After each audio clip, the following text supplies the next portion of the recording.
Hello viewers, welcome to your channel. General ক্যাটাগরির জন্য সুখবর। এখন থেকে খুব সহজেই ইডাব্লিউএস ক্যাটাগরির সার্টিফিকেট করবে। পশ্চিমবঙ্গ সরকারের তথা বিভিন্ন রাজ্য সরকারের চাকরিতে 10% সংরক্ষণ থাকে। পশ্চিমবঙ্গের যে সকল চাকরি প্রার্থীরা চাকরির সন্ধান করছেন এবং অনগ্রসর শ্রেণীর অর্থাৎ ইডাব্লিউএস ক্যাটাগরির আওতায় আছেন, তাদের জন্য রাজ্য সরকারের তরফ থেকে গুরুত্বপূর্ণ একটা তথ্য উঠে এসেছে।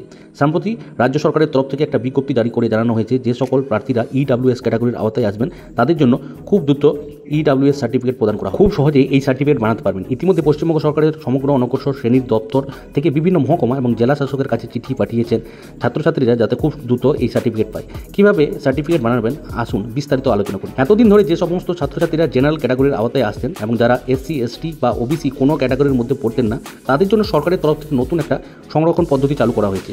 বিশেষ করে যারা অর্থনৈতিক দিক থেকে দুর্বল তাদের জন্য রাজ্য সরকার ইডাব্লিউএস ক্যাটাগরি চালু করেছেন, যার মাধ্যমে চাকরি থেকে অন্যান্য সরকারি সুযোগ সুবিধার সংরক্ষণ পাবেন।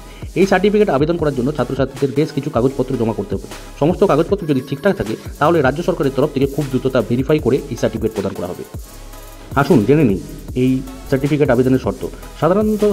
সাধারণ শ্রেণীর নাগরিকরা যারা এসসি এসটি ওবিসি নয়, যাদের পরিবারের বার্ষিক আয় 8 লাখের কম, যাদের কাছে নির্ধারিত সম্পত্তির সীমানার মধ্যে যেমন আবাসন ভূমি শহরে 100 বর্গফুটের কম এবং চাষের জমি 5 একরের কম, রেসিডেন্সিয়াল ফ্ল্যাট বা বাড়ি যদি হয় সেখানে 1000 স্কোয়ার ফিটের মধ্যে, আবেদনকারী পরিবারের কেউ সরকারি চাকরি করলে এই সুবিধা থেকে বঞ্চিত থাকবে। এবার জেনে নিই অফলাইনে কীভাবে আবেদন করতে পারবে। অফলাইনে আবেদন করার জন্য আবেদনকারীকে প্রথমে নিকটবর্তী ব্লক অফিসে বা পঞ্চায়েত অফিসে গিয়ে আগে খোঁজখবর নিয়ে দেখতে হবে এই আবেদনপত্র গ্রহণ করা হচ্ছে কিনা। যদি আবেদনপত্র গ্রহণ করা হয় তাহলে প্রয়োজনীয় সমস্ত ডকুমেন্ট নিয়ে অফিসে গিয়ে ফর্ম ফিল আপ করে সমস্ত সঠিক তথ্য দিয়ে প্রয়োজনীয় সমস্ত ডকুমেন্ট সংযুক্ত করে জমা দিতে হবে। এবার আসি অনলাইনে কীভাবে আবেদন করতে হবে। অনলাইনে আবেদনের জন্য অনগ্রসর শ্রেণী কল্যাণ দপ্তরের অফিসিয়াল ওয়েবসাইটে গিয়ে ফর্ম ফিল আপ করতে হবে। এরপর যে সমস্ত প্রয়োজনীয় ডকুমেন্ট দরকার সেগুলো স্ক্যান করে আপলোড করতে হবে। এখানে আবেদন করার সময় আয়ের তথ্য ও নির্দেশিকায় যে সমস্ত তথ্যের দরকার সেগুলো সঠিকভাবে দিতে হবে। এরপর জেনে নিই কী কী প্রয়োজনীয় ডকুমেন্টস দরকার ইডাব্লিউএস সার্টিফিকেটের জন্য।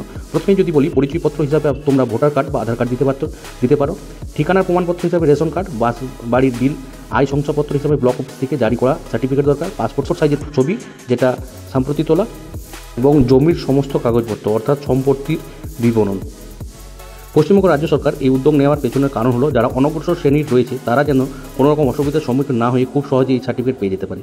এই নির্দেশিকাটি নিঃসন্দেহে পশ্চিমবঙ্গের লাখ লাখ চাকরি প্রার্থী ও ছাত্রছাত্রীর জন্য আশার আলো। বিশেষত যারা শুধুমাত্র অর্থনৈতিক দুর্বলতার কারণে সরকারি চাকরি বা উচ্চশিক্ষা থেকে পিছিয়ে পড়েন, তাদের জন্য এই প্রক্রিয়াটি আরেক ধাপ এগিয়ে নিয়ে যাবে।